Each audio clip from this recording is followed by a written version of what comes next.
Conflicts of interest and bias. These are terms that have been thrown around a lot lately, but not many people know what they really mean and how they apply to how our city council and planning commission operate. So let's talk about it. This is the Calimesa Insider Podcast, the original Pass Area City podcast, focusing on the ins and outs of your city government at work. And now here's the host of Calimesa Insider, City Manager Will Colbo. Happy Friday and welcome into this episode of Calimesa Insider. So glad to have you with us this week. Our social media is really taking off on the podcast, so make sure you get in on the action. Subscribe right here on YouTube. Also, all on our Instagram page and TikTok for now, although maybe not much longer. It's supposed to go dark by Sunday. So if you want to see us on TikTok, you better hurry because otherwise it may go away. So, but anyway, before we get to the main topic today, a couple of things. Last Sunday, I did an update on the public safety power shutoffs that Edison has been doing and talked about the fires. There's not much to report since the video I posted this past Sunday, and I posted it on all of our social media sites. Trying to get our local affairs rep on. We're going to try to get her on from SCE to come and talk about PSPS and how all those work. I also plan on having the fire chief and city engineer on to speak about community risk reduction and also how water systems are built. So obviously here in the city of Calimesa, we have the South Mesa Water Company and Yucaipa Valley Water District that provides water. But our city engineer does have experience with water system design, and so he can speak to that subject. So I want to bring him in to talk about that. The upcoming agenda, we have our city council meeting coming up on this Tuesday, January 21st. Make note of that. It's usually on Monday, but we were closed on Monday in observance of the Martin Luther King Jr. Day. A couple of items on the consent calendar that I want to highlight. The purchase of park furnishings for the 4th Street Park expansion. So we're finally in a position to move forward with the project now that SCE has given us a date for pole relocation.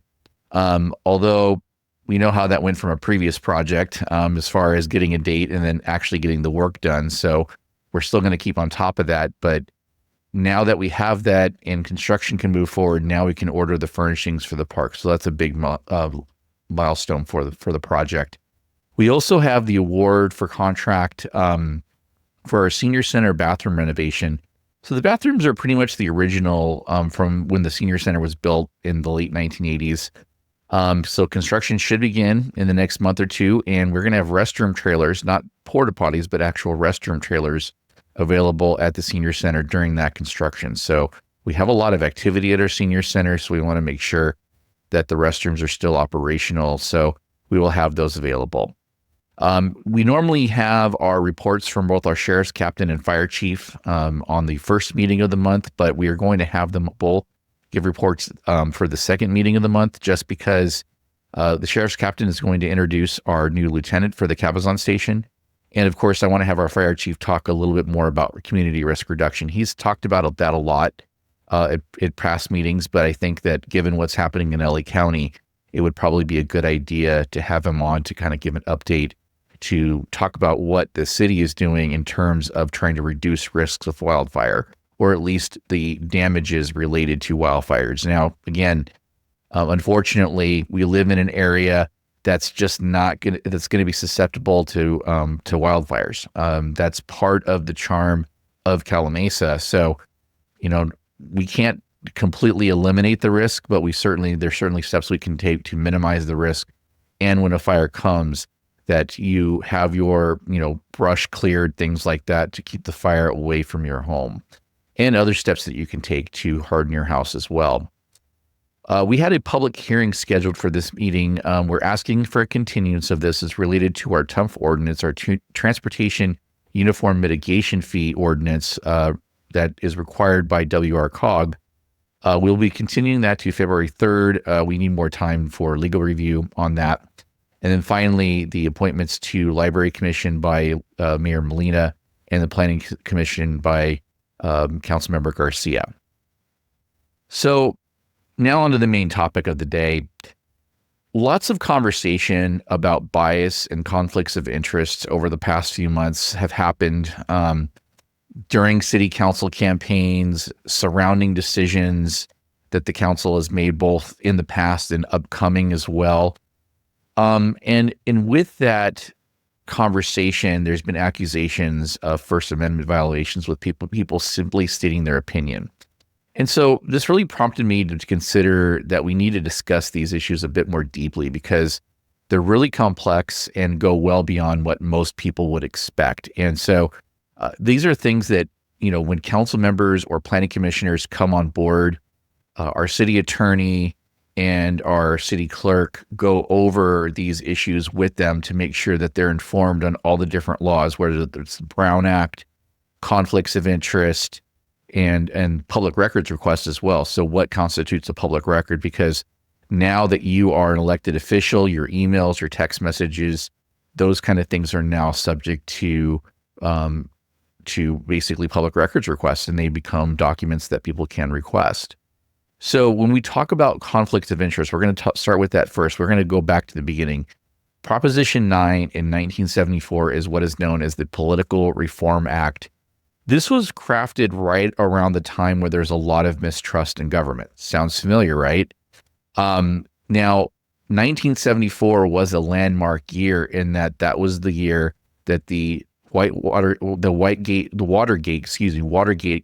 scandal broke.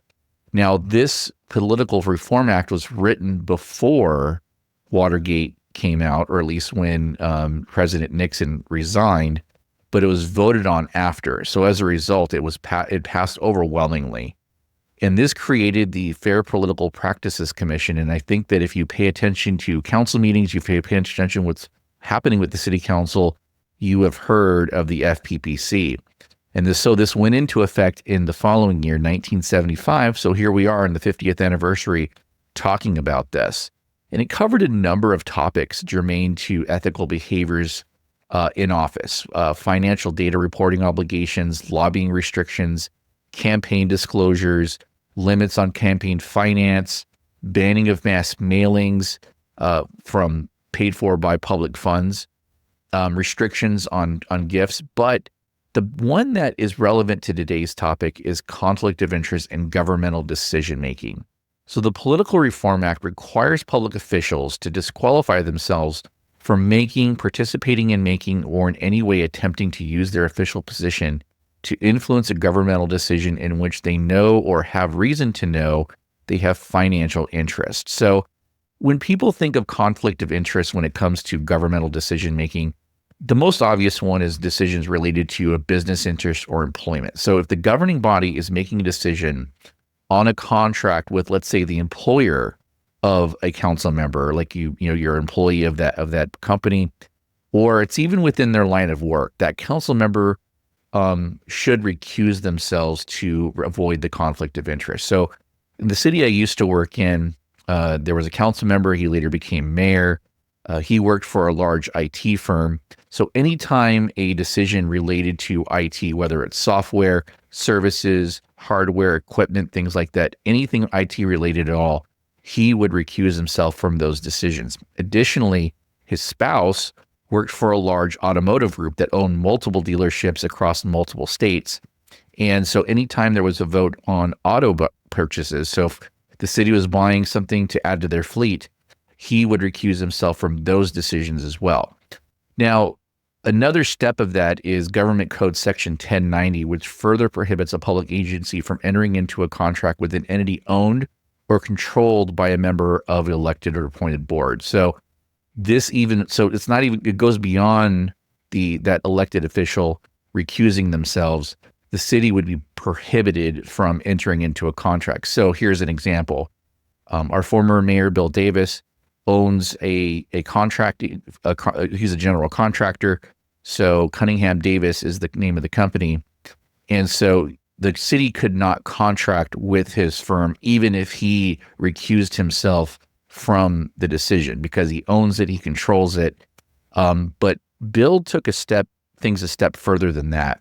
He actually refused. I mean, obviously his business office was located in Calimesa, but he did not do any work in Calimesa. He refused to do any work for individuals, even those that are completely unrelated to city government, just individual businesses, individual residents, even though they would want him to do the work because he's an honest contractor. And so they would like him to do the work, but he always refused to do it. So he has not done any work in Calimesa in 20 years. I mean, he was on the council for 20 years. So that's an example of that.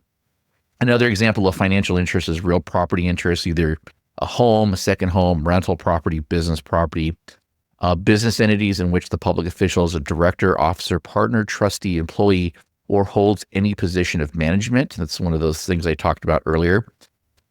Donors or gifts of $590 in the aggregate provided to, received by, or promised to the public official within 12 months prior to the time when the decision is made. So this is not related to campaign contributions. This is actually donations or gifts directly to the individual council member or to their spouse even. Campaign contributions are regulated separately, and limits on those actually are $500. So you cannot participate in a decision from somebody that donated to your more than $500 to your campaign within 12 months of that donation. It was $250 that limit was increased to $500 starting on January 1st, 2025. So there's several parts. There's a several part test for analyzing conflicts of interest. The first question is obvious. Is a public official involved? And so a public official is defined as someone that either has final authority over a decision, can compel a decision by some exclusive power, or make substantive recommendations that are normally followed. So in our case, this would mean the city council, but it also would entail the city manager, myself, and the city attorney. And this is where, you could make an argument that maybe it is beneficial to have a city manager that does not live in the city, because it does avoid conflicts of interest of this type. So, for example, when we talk about distance later, that could be something that, has a council member recuse. Well, if it also impacts the city manager, they would probably have to recuse themselves from the participating in that public hearing as well. So the next question is, what are the public officials' financial interests? Is it reasonably foreseeable that the governmental decision will have a financial effect on any of the officials' financial interests? Next question is, will the reasonably foreseeable effect be material? So this last question, when it comes to real property, is where we answer the distance from a project. So that comes up a lot. And typically the rule, or at least the rule historically, has been 500 feet. If you're within 500 feet of a decision or a project that's being proposed, you'd have to recuse yourself. If you were over 500 feet, you were fine. Well, those rules have changed. And so that issue came up in the Oak Valley North project, where you had two council members, now two former council members, that were more than 500 feet, less than 1,000 feet. But because they each had different circumstances related to their distance and, proximity to the project, and, where they were located within of where traffic would flow, for example. So in order to determine whether there was a conflict or not, we submitted the case to the Fair Political Practices Commission, the FPPC, to get a ruling on whether or not those public officials could participate. The letter came back and said they cannot. So in some of these circumstances, it's dependent on the individual factors within the decision to be made. And so that's when you send the facts, you tell the facts to the FPPC, here's what the decision is, here's where they live, here's some of the circumstances, you describe it in detail, and they give you an analysis back as to whether or not there's a conflict. So then there's other questions such as, does the public generally exception apply?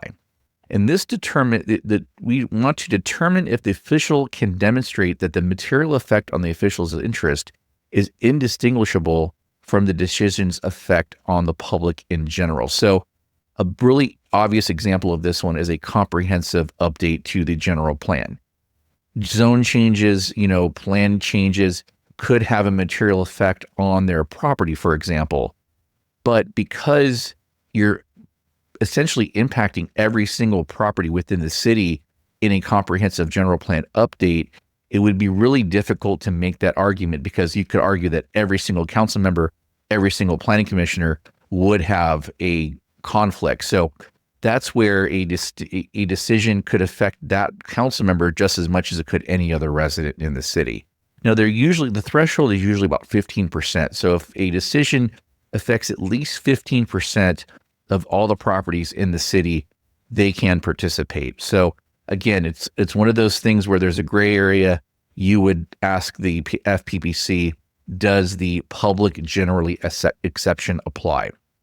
Another question is, may the official make or participate in making a decision? So that's the next question you have to answer.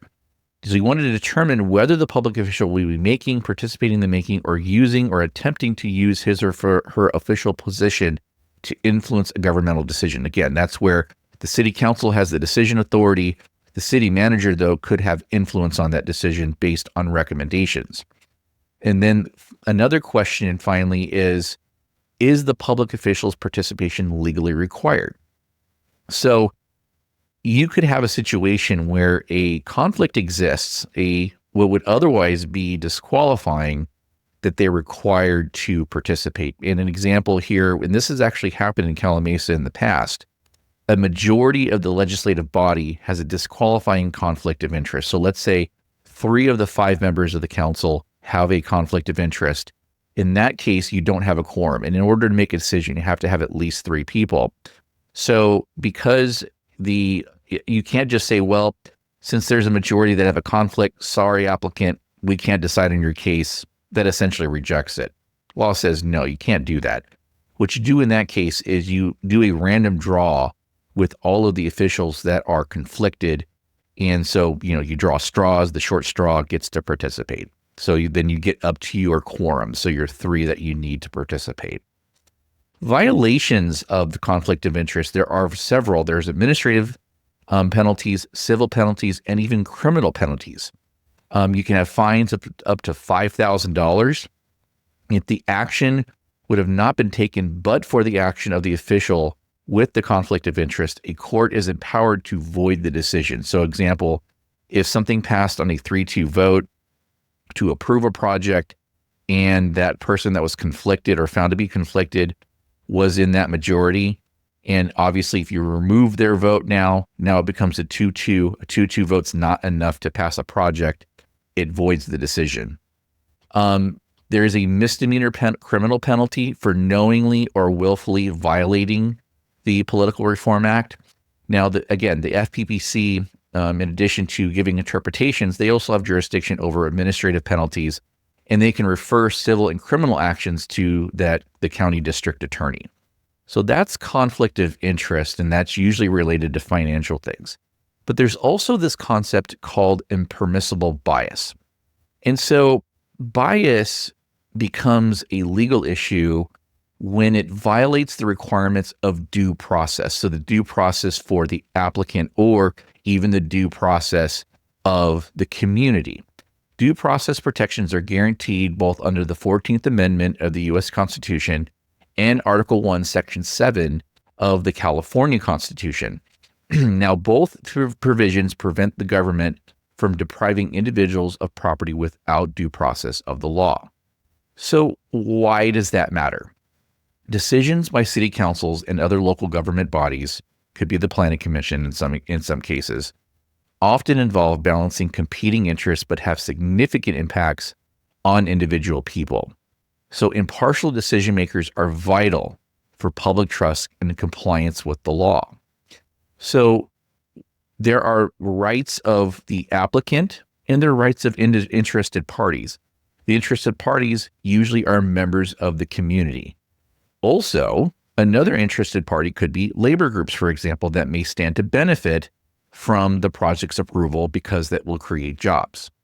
So applicants and opponents of development applications have the right to a fair and impartial hearing before the city council or decision-making body. And later on, I'm going to talk about a case that actually deals with both sides of that issue that's happening right in our backyard right now. So this applies particularly to decisions that directly affect the personal and property interests of specific individuals and not just the general public. So we have to talk about then the distinction between a quasi-judicial action and a legislative action. So a quasi-judicial action is something, for example, approving or revoking variances, conditional use permits, subdivision maps. These require rigorous due process protections, including impartial decision makers, notice, and evidentiary hearings. Legislative actions are things that are more broad in public policy, and are not, so these are not subject to procedural due process requirements. And we're talking about things like zoning ordinance changes, general prohibitions like nuisance ordinances, things like that. But often when you have a large development project coming through, there's combinations of both. You have both quasi-judicial and legislative action. So you can't just say, well, if someone's asking for a zone text amendment or a zoning change in the general plan, that's a legislative action, therefore due process doesn't apply. Well, usually along with that, you have things like variances, conditional use permits, subdivision maps, things like that. So you're going to have quasi-judicial actions attached to that. And so when we talk about the action as a whole, that's why due process still matters in those cases. So what's the legal standard for bias? Impartiality is required, again, right, as I had mentioned before. Due process mandates a hearing before a reasonably impartial, non-involved reviewer, okay? So when we talk about disqualifications, disqualification is required if there is an unacceptable probability of actual bias stemming from either a personal interest, when a decision maker has a direct stake in the outcome, and a lot of that is covered by the conflict of interest laws. 2, prejudgment, when a decision maker has expressed a firm commitment to a specific outcome before a hearing. And 3, independent investigations, ex parte communication and contacts. Now, you're allowed to do it, but failure to disclose consideration of outside evidence or meetings with interested parties outside of a hearing can also lead to concerns about prejudgment and due process. So we're going to talk about several court cases that cover these various issues. The first one is Clark versus City of Hermosa Beach. This is from 1996. So in this case, a council member lived 1 block inland from a proposed development that would block his ocean view and had a history of personal animosity towards the applicants because of the project. So right away, when you hear that they're 1 block away, and you think of a city like Hermosa Beach that has very small lots, the conflict of interest laws immediately come to mind, right? So you have that.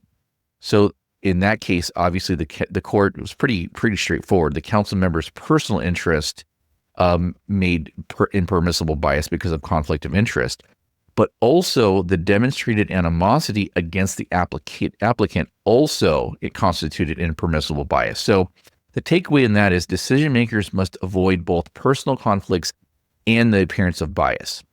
The next case we're going to talk about is Woody's Group Incorporated versus City of Newport Beach. This is from 2015.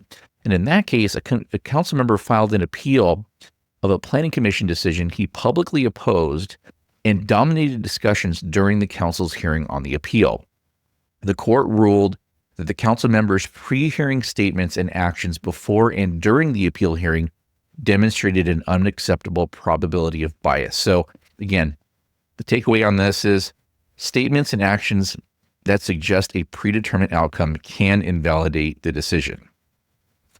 And by the way, I'd like to point out also, it's not just statements that you make as soon as you're elected, right? So it's a little bit iffy if it's for statements made during a campaign or before you're appointed or elected to a position. But if there's been court cases where it's gone both ways. So it's a little bit of a gray area there. But again, the whole idea of having an impartial decision maker is important. So if you're thinking about running for a seat on the city council, or if you want to be on the planning commission, something like that, it's probably best to not try to get into too much specifics or commit to a certain decision on a upcoming project. So if you say, okay, we know that their Mesa Verde project, for example, will be coming forward for re-entitlement. And so you make a comment about how you feel about it, whether you're for or against it. And then you have to make a decision on it once you're appointed. Because let's say you're not in there now, but by the time that project comes through, you're on planning commission, you're on city council. It's best that you probably should avoid that. You can talk about general policy things about what types of projects you like, but avoid commenting on and committing to a decision on a specific project. That's probably the best course of action, even if you're not already either a city council member or a planning commissioner. So in Nasha LLC versus City of Los Angeles from 2004, this is a case that's cited often. A planning commissioner authored an anonymous article calling the site of a pending project, quote, an absolutely crucial habitat corridor for wildlife, and characterized the project as a threat to the wildlife corridor. So the court found that the commissioner's public advocacy against the project created an unacceptable probability of bias. So again, the takeaway is publicly taking a stance on a pending matter compromises impartiality. In Petrovich Development Company versus City of Sacramento, this is a more recent case. A council member who represented a neighborhood where residents opposed to a new gas station was accused of bias based on statements by the residents and his own statement that, quote, I don't think a gas station fits in with what was originally proposed. Now, the court ruled in this one, the court found that there was no impermissible bias, emphasizing that isolated comments do not necessarily indicate prejudgment. So the takeaway on this one is context matters. Not all statements will result in disqualification, but we've talked about 3 others that did and one that didn't. Now here's another one that's actually ongoing. So in the city of Banning, just 2 cities over, in 2022, the city council approved the Banning Point project consisting of 620,000 square feet of warehouse space, 10,000 square feet of office space, and 34,000 square feet of retail and commercial space adjacent to the Sun Lakes community. The Pass Action Group, which was formed purely for opposing this project, they sued, alleging bias in favor of the project by 3 council members, Mary Hamlin, Alberto Sanchez, and Colleen Wallace. Now, ironically, Council Member Hamlin actually voted against the project, and that's important to remember here. In March of 2024, the Riverside County Superior Court ruled in favor of the Pass Action Group, stating that Hamlin was biased, again, the one biased in favor of the project, yet she voted against it. But Sanchez and Wallace were not found to be biased for the project. The court directed the city to set aside the prior approval and reconsider it without Hamlin's involvement. So, interestingly enough, Hamlin was recalled from office subsequent to the 2022 approval, but prior to the ruling in the case, and was replaced by Sherry Flynn in a special election. So in July of 2024, the city council voted 3-2 to direct the city staff to draft a resolution denying the project, with Flynn, David Happy, who had previously voted in favor of the project in 2022, and funny enough was not on council, then came back on council, ruled on it, but this time was ruling against it. In the third vote against the project, or voting in favor of denial of the project, was Rick Benares, and Sanchez and Wallace voted against the denial. The applicant then sent a letter threatening to sue the city if Flynn and Happy were to participate in future actions in the project, alleging disqualifying bias against the project. So the applicant pointed to a social media by Happy, interestingly enough, after the hearing, and Flynn's participation in a Pass Action Group meeting prior to the meeting. Now, the letter cites actually a lot of the cases that I spoke about previously. And then the Pass Action Group sent a subsequent letter refuting the claims by the applicant. Then on September 10th of 2024, the City Council of Banning denied the Banning Point project 3-2, with all council members participating. And then that has now been filed. The applicant has now filed a lawsuit against the city. So that's a pending matter. So an interesting case there where you had a decision to approve a project The project was sued because of bias. The court basically said, you got to do it over. The decision was flipped, and now the applicant's suing for the same reason. So it's a very interesting dynamic there. So the best practice for decision makers is, number one, you want to avoid the appearance of bias. You want to refrain from making statements suggesting a predetermined outcome, and avoid personal entanglements or financial interests in decisions. Disclosure of meetings, investigations. So if you do meet with the applicant or any interested parties, whether it's the community, you should disclose these meetings with interest, or if you've gone and toured the site, things like that, looked at the site, you should also disclose that as well. Transparency ensures fairness and guards against accusations of hidden influence. So if you just disclose what you've done up front, you're going to be fine. So, kind of looking at some of this, you want to balance community engagement and partiality. So decision makers are not required to be indifferent, and you can't expect people running for office to be indifferent on things, on community issues. But you have to avoid prejudgment. That's the big thing. So the key takeaway for public officials, ensuring fairness and avoiding the appearance of bias protects both the integrity of the decision-making process and the public's trust. So, these principles, again, safeguard due process while enabling robust public participation in local governance. So hopefully that explains more about this bias issue. There's a lot more to it than that. It's just not about opinions. It's about how you express their opinions and what you say about, just being careful about talking about too much about specific projects. So that's really what it's all about. So with that, we're going to wrap up the show. Reminder that City Hall will be closed this coming Monday, January 20th, in observance of Martin Luther King Day. And again, our next City Council meeting will be this Tuesday, January 21st. Again, Tuesday, not Monday, at 6 p.m. at the Norton Young Live Senior Center. You can catch it live in person or on the city's YouTube page by going to calimesa.gov/YouTube. If you're watching on YouTube and you haven't done it yet, make sure you click that subscribe button so you never miss an episode or bonus content that we'll now be putting out. We're also going to put that bonus content out on Instagram and, again, TikTok for now, both at Calimesa Insider. That's all one word. So again, make sure you check it out. Make sure you subscribe and follow. And until next time, have a great weekend, and I will talk to you again next Friday. Take care.